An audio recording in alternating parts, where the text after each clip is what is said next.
Welcome to this session of Materials Engineering. Myself Anirban Sarkar, Assistant Professor, JS College of Engineering.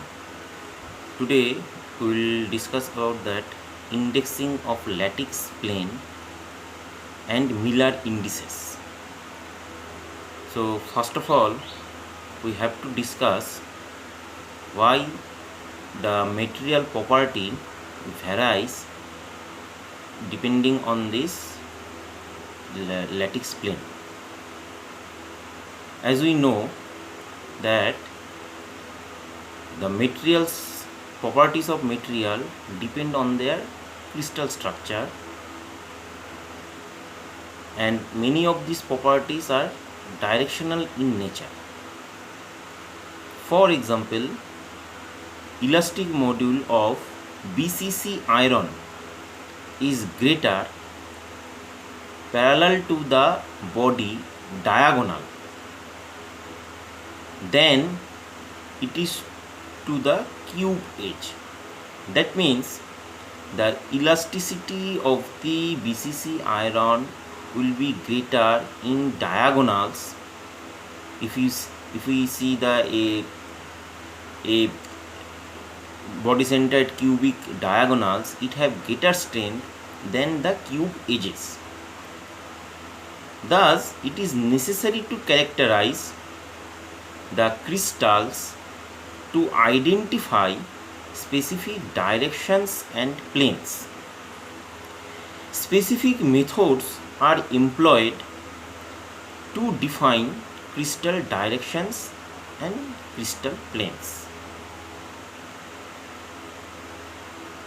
The methodology to define crystallographic direction in a cubical system or in a hexagonal system is done by popular British crystallographer, first of all done, that Miller. So by the name of this Miller, this called the orientation of the plane by which we define, that is called Miller indices. So it is the method of making the plane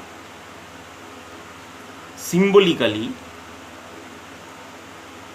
and this is in a particular direction, and it is called Miller indices. These Miller indices are the reciprocal of the fractional intercepts which the plane makes with crystallographic axis. These reciprocal of fractional intercepts are then converted to minimum of whole number by common multiplication with a certain number. Multiplication by the same number to all intercepts or reciprocal of intercept does not change the orientation of plane. The number of the plane are then encloses in a brackets, that is called parenthesis. For example, in this figure it is shown that area under the curve indicates the plane of 111 and not 111. Negative indices are written with a bar over the number. So in this figure, as we can see that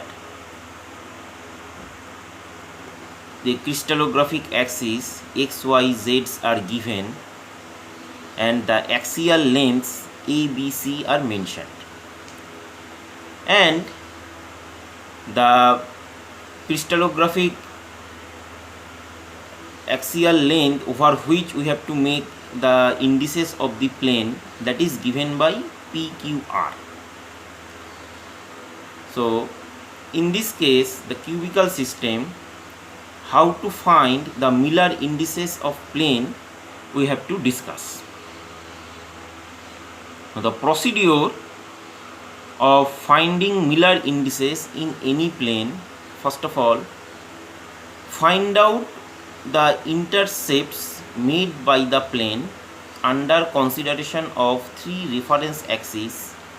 Assumes PQR. So as we can see, that is the reference axis along x, y and z, that is P, Q and R. Convert these intercepts to fractional intercepts by dividing with axial length. If the axial length A, B and C, their fractional intercepts will be P by A, Q by B and R by C. Then next steps, find out reciprocals of these fractional intercepts. In this case, in this above case, it will be A by P, B by Q and C by R. Now number 4, convert this reciprocal to minimum of whole number by multiplying each of them with their lowest common factor, that is LCM or lowest common multiplication. Let us call this number as HKL. Incidentally, for cubical system, we know that axial length A, B and C are equal.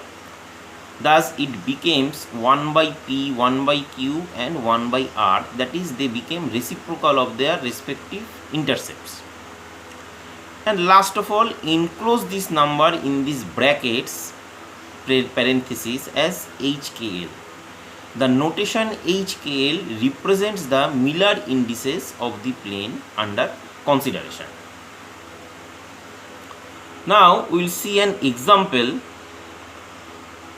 So in this example, as we can see, that is plane ABC, intercepts of 2 unit along x-axis, 3 unit along y-axis and 2 unit along z-axis.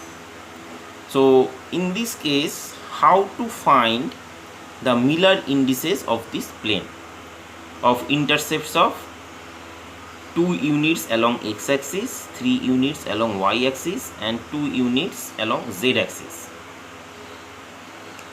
Now determination of Miller indices.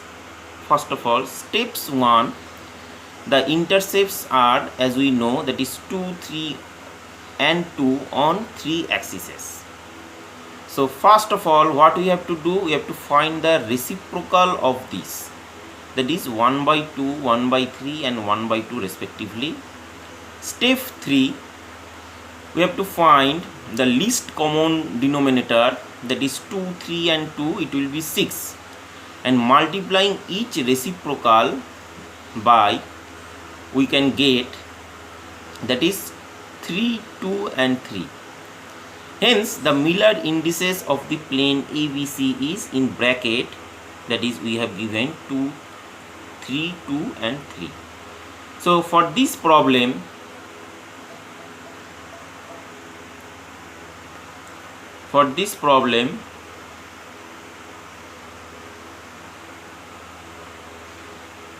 that is given the intercepts of 2 axis, 2 units along x, 3 units y and 2 units along z axis. So it will be 3, 2 and 3. Now some important features of Miller indices we need to know. For example, a plane which is parallel to any one of the coordinate axes has an intercept of infinity and it is denoted by infinity sign. Second, the Miller indices for the axis will be 0, corresponding axis. That is, for an intercepts of infinity, the corresponding index is 0. A plane passing through the origin is defined in terms of a parallel plane having non-zero intercept. That means if a plane passing through the origin, we need to shift the plane. We need to shift the origin, not plane. We need to shift the origin. All equal spaced parallel planes have same Miller indices. That is, Miller indices do not only define a particular plane but also a set of parallel planes. Thus, the planes whose intercepts are 1, 1 and 1, 2, 2, 2, -3, -3 and -3, etc. are all represented by the same set of Miller indices. Now next, for another example, as we can see that a Miller indices plane in a cubical system is shown that along x-axis it's 2, y-axis it is 3 and z-axis it is 1. So the coordinates, if we can locate, that is in x-axis if it is 2, 0, 0, in y-axis it will be 0, 3, 0, and along z-axis it is 0, 0 and 1. So accordingly, what we have discussed, that how to find Miller indices in this case. So first of all, we need to go for it again, just recapping. So first of all, find the intercepts, convert it into fractional and convert it into whole number, and then put it into bracket. This is the method.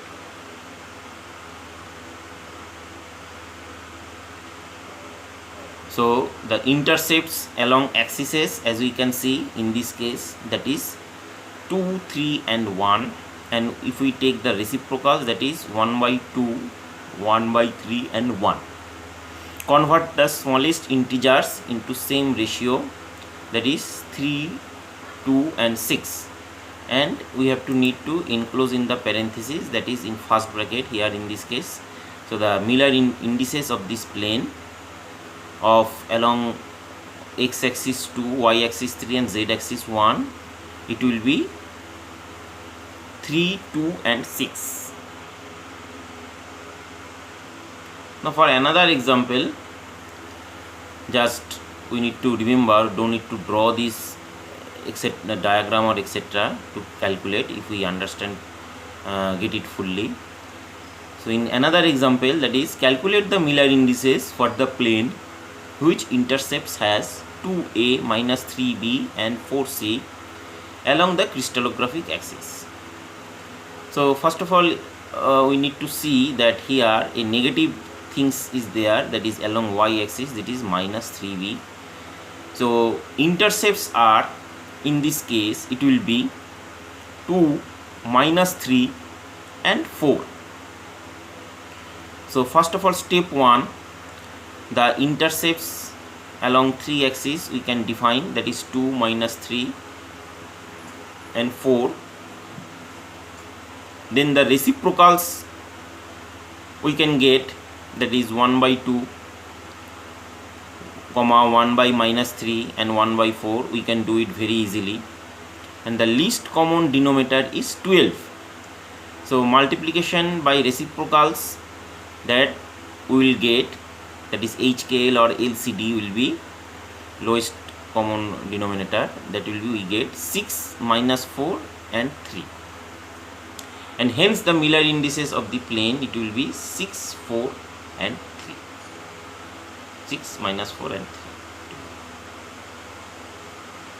Now we see that sometimes we need to find the directions of the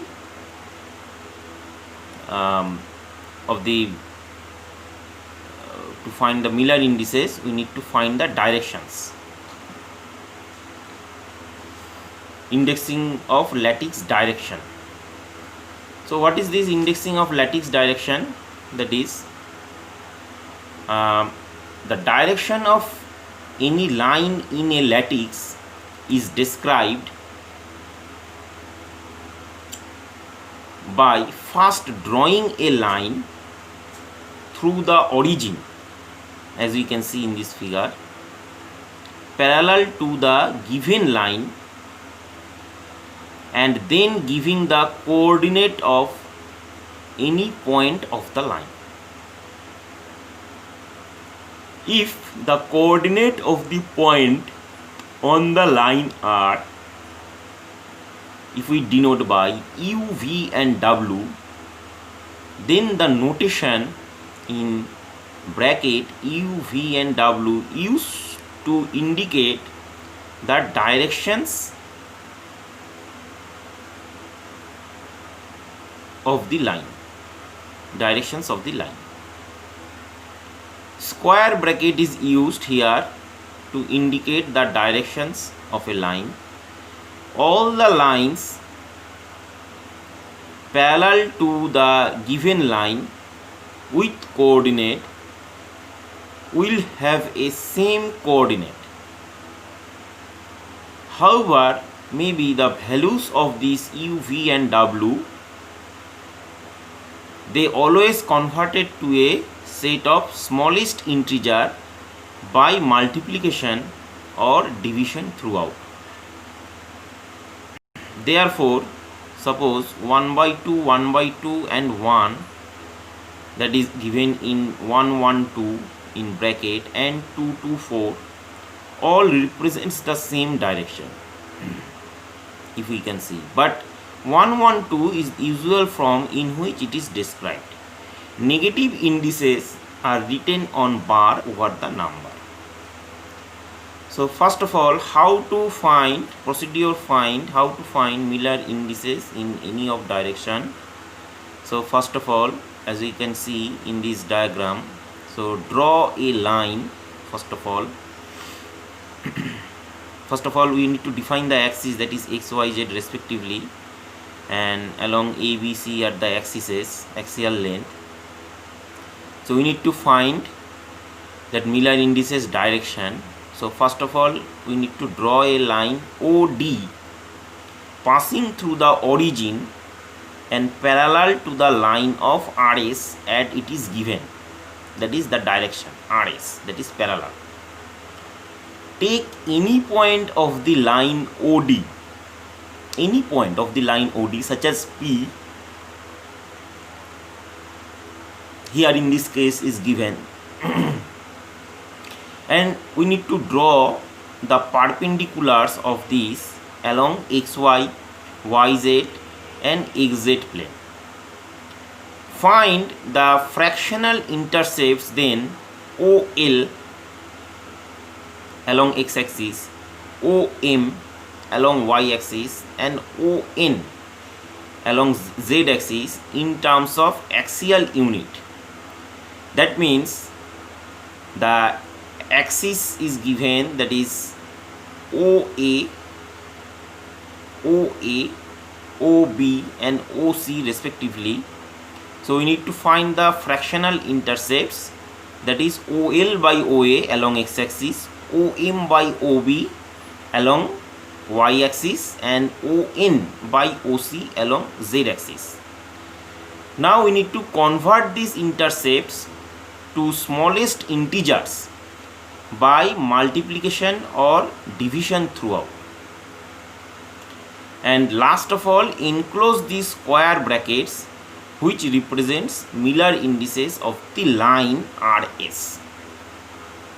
So this is the procedure. Now summary of notation, as we can see, that is the directions and symbols we can use in a particular direction.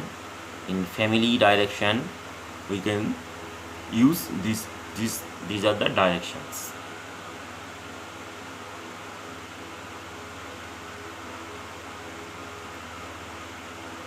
So while doing the direction for each of these three axes, there will exist both positive and negative coordinates. Thus negative indices are also possible, which represents by a bar over the appropriate index.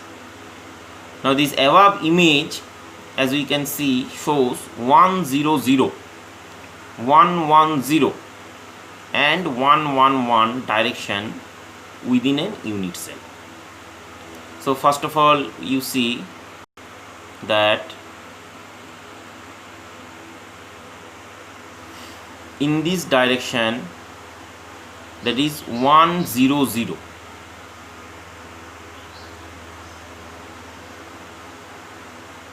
that's the crystallographic direction.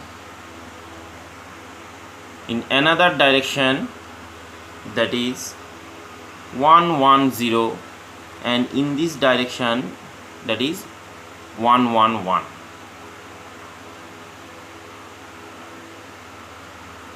Unit cell. The vectors as drawn passes through the origin of the coordinate system, and therefore no translation is necessary. Projection of this vector onto x, y and z axis are respectively, that is 1/2 b and OC, which becomes 1/2, 1 and 0 in terms of unit cell parameter.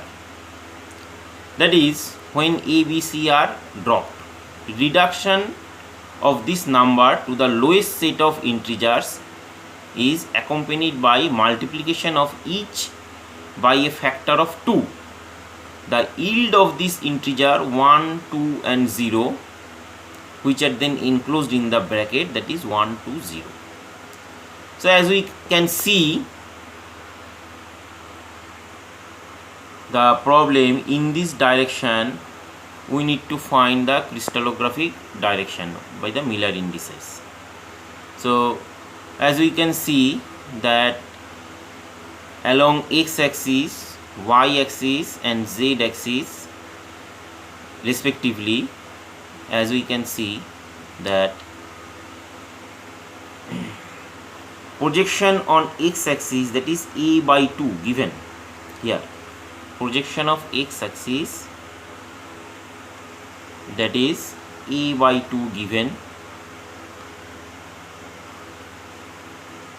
and along y-axis, that is b, and along z-axis it will be 0 in this case. So now the projection of this vector x, y, z, that is respectively, that is 1/2 b and 0 of c, 1/2 of a, b, comma b and 0 c respectively. Now which became, that is b is an unity in a cubical cell, that is a, b, c equal to same, as we are discussing about that cubical cell. So this a, b, c we can drop, and ultimately the things will reduce to, that is 1/2, 1 and 0 in terms of unit cell parameter, cubical unit cell parameter. Now reduction of this number to the lowest set of integer is accompanied by multiplication of each factors 2. The yields the integer 1, 2, 0, which are enclosing in the bracket now. So the crystallographic directions and crystallographic plane, thus we can identify, or it is done generally. Now there are some basic important properties of the unit cell which you need to know. First of all, the type of atom and their radius in capital R. Cell dimensions, lattice spacing, that is A, B, C, in terms of R, that is what is the relation between the lattice spacing A, B and C, or the arm length of A, B and C in terms of R, of any system, that is cubical, it may be cubical, it may be trigonal, it may be rhombohedral, etc. So we need to clear that one, that is what is the relation between the radius and what are the that is relation between the, that is arm length or the space, lattice spacing. And then we need to find the angle between axes alpha, beta and gamma respectively, and the lattice reciprocal is also need to be known, which is denoted as star, that is A star, B star and C star, and the angle in reciprocal also we need to know sometimes. Small n, that is number of atoms per unit cell, we need to know. For an atom that is shared with m number of adjacent unit cell, we only count a fraction of atom, that is 1 by m. Coordination number, which is symbolically given capital Cn, which is the number of closest neighbors to which an atom is bounded. And atomic packing factor, which is very important, the fractional volume of cell, the atomic packing factor, which is the fraction of volume of cell actually occupied by the Hart sphere. So if we consider the, when we calculate the atomic packing factor, which is defined the fraction of volume of cell actually occupied by the Hart sphere, that means in a crystal the fractional volume of space in a total crystallographic volume, what is the amount of atoms are shared by the volume. And while considering so, we assume that each and every atoms is a Hart sphere. So we can calculate APF equal to sum of atomic volume by volume of cell.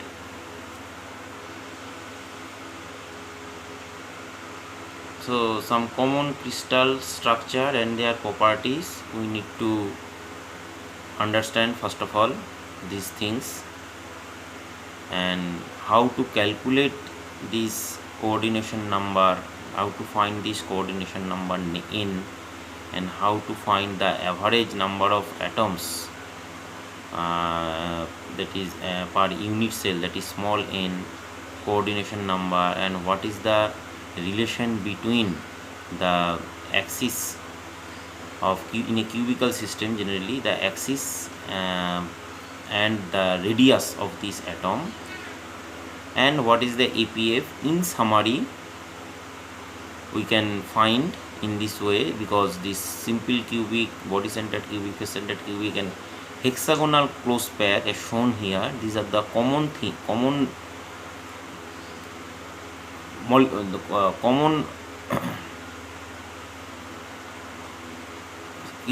crystallographic structure generally, or common crystals generally seen. So while we are calculating, so that is for a simple cubic we will discuss, that is the fractional amount of atom present in a simple cubic, that is small n, it will be one, only one atom. So as we can see here, then a simple cubic there are total 1 2 3 4 5 6 7 8 corner atoms are there in an unit cell, in a total unit cell, as if we described. So the fractional volume of atom presents in this unit cell, total number of atom present, that is indicated by small n, that is 1, only 1. And while in body centered cubic we know that 8 corner atoms, and in middle of a unit cell there is 1 complete atoms, so that is 2. and face centered cubic, while the face atoms are shared by adjacent two crystals. So in that case, the average atoms per unit cell, that is 6, and closed pack hexagonals, there are total 12 corner atoms, 2 face atoms, and 3 interior atoms are there. As we can see, 3 interior atoms inside, 6 corner atoms, and 2 face atom at the face and bottoms. So total number will be 6. So how to calculate these are all we will discuss later. So just giving the brief idea here. Coordination number, that is adjacent cells, how many atoms are there. Suppose in a corner atom, so total 6 number of atoms are shared by the other crystals in a simple cubic, that is Cn. In a body centered cubic, that will be 8. Face centered cubic, that will be 12, and for common that is close pack hexagonal packed type of molecule, that is also 12. A by R, that is the simple cubic, body centered cubic, face centered cubic, these are all cubical system. It is simplicity to understand. We are not going to the triclinic and orthorhombic type of systems, that is much more complicated and beyond our syllabus. So in a simple cubical system, we know that the axial length A, B, C are equal, and if we consider the radius of the atom, so what are their relationship? So that is given here, that is 4 by root 4, 4 by root 3, and 4 by root 2, etc. How these will come, we will discuss later, as we have discussed. Now APF, atomic packing factor, that is the number of fractional volume of the atom shared by total volume, that is 0.52, 0.68, 0.74 for face centered cubic respectively, and for hexagonal close pack also 0.74. So by this we will end today's session. Next session we will discuss about that, how to find this average number of atom per unit cell, and what is coordination number, what is their relation, and atomic packing factor, etc. So thank you for joining this session. Hope you will understand this session. Thank you.